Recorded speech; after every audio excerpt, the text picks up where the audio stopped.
Pois é, Fabíola, o que aconteceu foi que o gesto do Lira em direção, né, à bancada conservadora da Câmara dos Deputados, especialmente os evangélicos e os católicos, foi um gesto muito claro de dar prioridade para um assunto tão sensível como esse, né, de um projeto que é muito polêmico ao equiparar o aborto ao crime de homicídio. Então, ele fez isso obviamente, de olho na sucessão, né, e em fortalecer sua base de apoio entre os próprios deputados para chegar num nome de acordo de consenso dentro da Câmara para a sucessão interna, para a presidência em fevereiro de 2025. Mas no momento em que ele faz isso, e fez também um ou outro gesto ao longo das últimas semanas, que mudaram totalmente, né, o ambiente interno na Câmara dos Deputados em relação a essa sucessão. Por que que eu estou falando isso? Porque o que estava estabelecido meses atrás, depois de uma conversa que o Lira teve com o Lula presencial, é que, de alguma forma ou de outra, eles tentariam chegar a um consenso sobre a sucessão. O Lula disse que não tinha nenhuma intenção de botar para concorrer um nome que não fosse, né, apoiado pelo Arthur Lira, e o Arthur Lira, da mesma forma, disse que tentaria chegar, né, daria ao Lula um poder de veto, né, levaria um nome para o Lula dizer se topava encampar ou não na sucessão.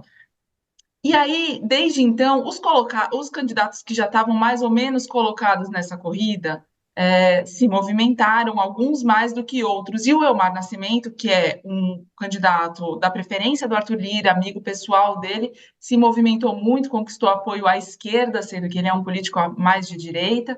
É, nesse momento, o Lira começou a fazer esses gestos, né, para a bancada bolsonarista, teve a aprovação da urgência do projeto da delação também, né, que está sendo agora defendido pelos bolsonaristas, então esses gestos que o Lira faz à direita, o Elmar Nascimento fez à esquerda, criaram um ambiente, fortaleceram o Elmar Nascimento, e isso os deputados que estão diretamente envolvidos na sucessão, na corrida, admitem.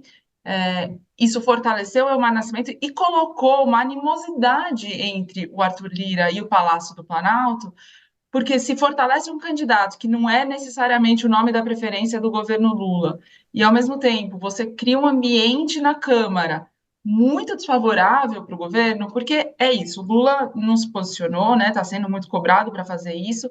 Ele sempre diz que a prioridade do governo no Congresso Nacional é a pauta econômica, e até aqui, de alguma forma ou de outra, o Congresso estava respeitando essa prioridade, tanto no Senado quanto na Câmara. Agora o Lira coloca essa urgência, que é um projeto dos mais sensíveis da pauta de costumes, então, claro que isso cria desconforto no Palácio do Planalto. E aí, o que os deputados que estão lá dentro, né, correndo nessa questão da disputa da sucessão, perceberam é que essa possibilidade do Lira levar um nome para o Lula vetar eventualmente, deles costurarem um acordo para conseguirem, né, construir uma sucessão consensual em 2025, essa possibilidade agora ficou bem mais remota do que estava algumas semanas atrás, Fabíola. É isso. Tá aí a Thaís trazendo um pouquinho dos bastidores. Um beijo para você. Boa sexta-feira, Thaís.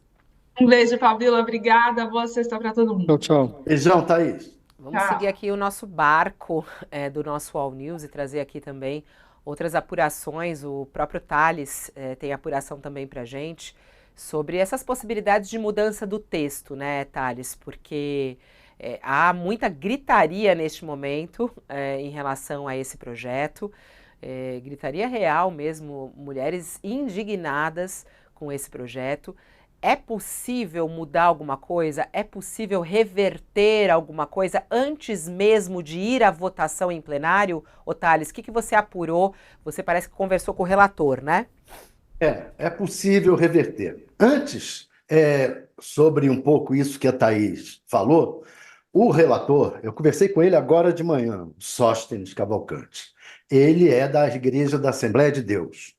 Ele diz que o acordo com o Arthur Lira, que isso que o Arthur Lira está fazendo agora, ele confirma, é realmente fruto de um acordo com os evangélicos. E esse acordo foi fechado há mais de um ano, quando o Arthur Lira quis se reeleger presidente da Câmara. A eleição para presidente da Câmara foi no ano passado, em janeiro. Quando o Arthur Lira quis se reeleger, ele fechou com os evangélicos que colocaria em pauta essa questão do aborto. Fechou 5 projetos, que eram 5 propostas dos evangélicos. Não colocou tudo que os evangélicos queriam, e agora eles cobraram: olha, você quer eleger o seu sucessor, nós temos uma pauta prioritária para a gente, que se você nos apoiar, nós colocaremos. Qual era essa pauta?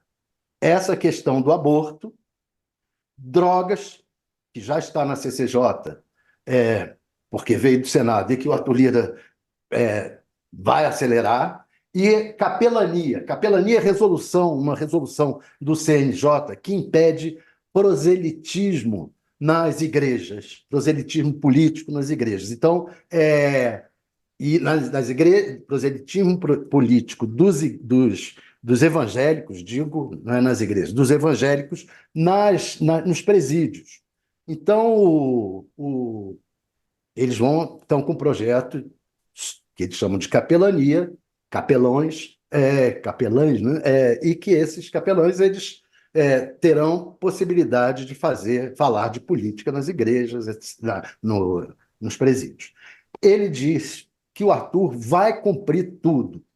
O Arthur é um cumpridor e, se pautar essas 3, a gente se sente contemplado e vamos apoiar ele. Ele diz que tem 300 votos na Câmara.